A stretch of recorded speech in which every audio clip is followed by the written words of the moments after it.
So he came in anyway, and they did a search of my home, apprehension of my drugs, and he also admitted in the transcript that he didn't need a warrant. He didn't feel he needed a warrant. He also stated that he didn't need a warrant when I asked him for the warrant. He went ahead and went further, and he was yelling and screaming at my children. And I told him they would not answer him because we needed our counsel of choice there. And like I'm saying, it was just they were just harassing, and like they were harassing my children. They were harassing me. They were putting fear in them. They put fear in the patient I had there, and they were using intimidation. But they had us handcuffed and at gunpoint. We were being terrorized, completely terrorized in the home. So the bottom line to all of this, as you explained earlier, you said that their only real complaint was educational neglect. Is that true? Yes, that was the article that was placed out, and I believe it was a Christian woman that wrote that article. Her name was Colleen Heald, and she felt empathetic towards me and what they did to my children. And like I'm saying, and she wanted to expose this. She's exposed the CYFD and all the corruption. There was one article she wrote years ago, and there was a judge. He didn't want to be identified because he was a magistrate judge. It was a member of the state of New Mexico, and he made a comment that I believe there was intensified wrongdoings to a lot of people, and I don't remember if he identified it as corruption, but he said these things should be corrected because these people were not really doing things right, and the CYFD themselves. The families here in Iowa should be feel privileged in that they can homeschool without this restriction of being called truant, and therefore the possibility of being drawn in and losing their children. Maybe you have a closing comment, because Don's going to introduce another guest here in just a moment. Would you give us any closing statement that you might have? This is I want to go ahead and bring this out, and this is a tape that was taken by my child, and this is a copy of what the judge did. He went ahead and controverted evidence in conspiracy, and he tried to go ahead and create a conviction by his own word, and it contradicted everything that I submitted into all the federal Justice Department and so forth. Also, I want to bring out that he went ahead and committed a fraud and going ahead and controverting testimony, but he was in concert with CYFD. He failed to, at the last hearing, go ahead and put any of the evidence that I submitted and considered. He didn't even read it. He appeared to try to change all the issues of fact in front of the newspaper that was present there. And also on these issues I brought out that they also delayed, and they violated the statute that they are not supposed to delay in any of these proceedings.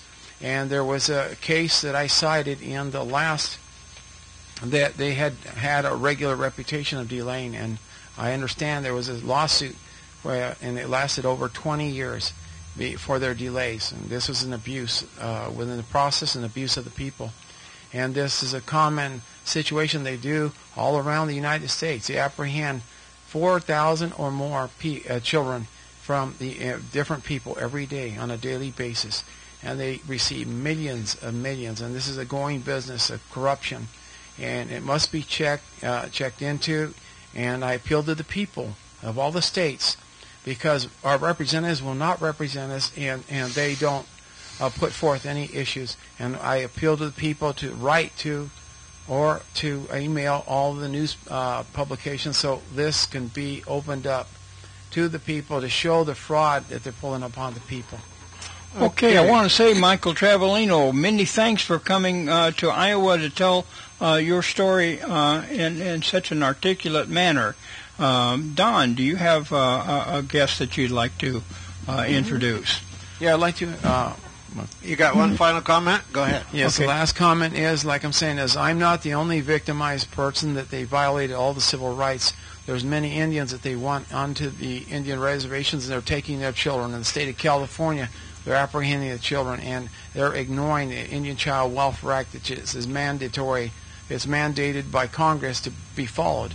But we need more people to go ahead and speak out against what they're doing, not only to the Native Americans, but to all the other people in all the different states, because this is a great business that they're making, racketeering and falsifying, bringing false charges on people like they did in my case.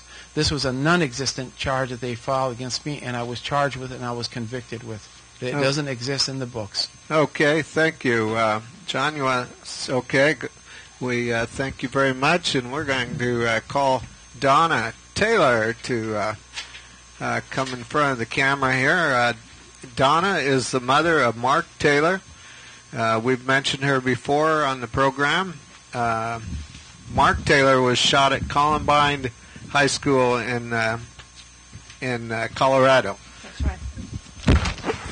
Okay, well, you got a comment? I certainly do. It goes back about almost 10 years ago when Columbine happened, and again I see the same type of thing that happened to Michael. We asked for an investigation on trying to find out why Columbine happened. That was always covered up and closed. There's no explanation why. We wanted answers, but they wouldn't answer, so they've hidden everything, or was going to go ahead and hide everything in the archives in D.C. So that tells me there's a lot of cover-ups going on, a lot of wrongdoings going on in order to bring money in for those people. That's the way they make money. But again, I must say, I really feel for Michael, because it's a pain from a different area where his kids were taken away, where my son was shot. So pain is pain, whatever way it's taken. I think what we need to do is we need to write congressmen, just like you said, senates, and keep up with the media, and I mean get everybody involved. It's going to take numbers of people to help the United States right now. It's not one or two voices, it's multitudes that would come forth to make a difference. And first of all, I would say that we need to intercede. We need to intercede for our nations, and I mean really, truly intercede, because we are in a mess. And as I mentioned in Proverbs 14:12, there is a way which seemeth right unto man, but at the end there is death and destruction, okay? And Romans 12:2, and be not conformed to this world, but ye be transformed by the renewing of your mind, that you may prove what is good and all acceptable for the perfect will of God. This is not the perfect will of God, what's happening to the people. So I think it's time for the churches to wake up and quit covering up. It's time for all of us to stop covering up, because nothing's going to get done. We have to take action, and we need to do it now. Time is at hand. We have very little time to mess with this. As you can see, the people that are running for office are not for the Bible or God.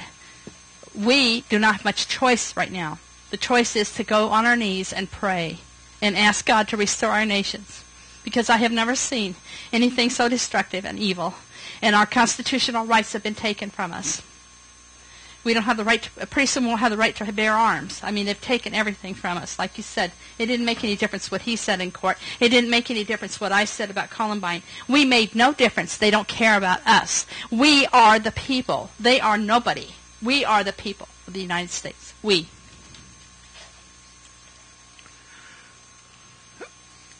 How's Mark, that's your son, how's he doing after the shooting?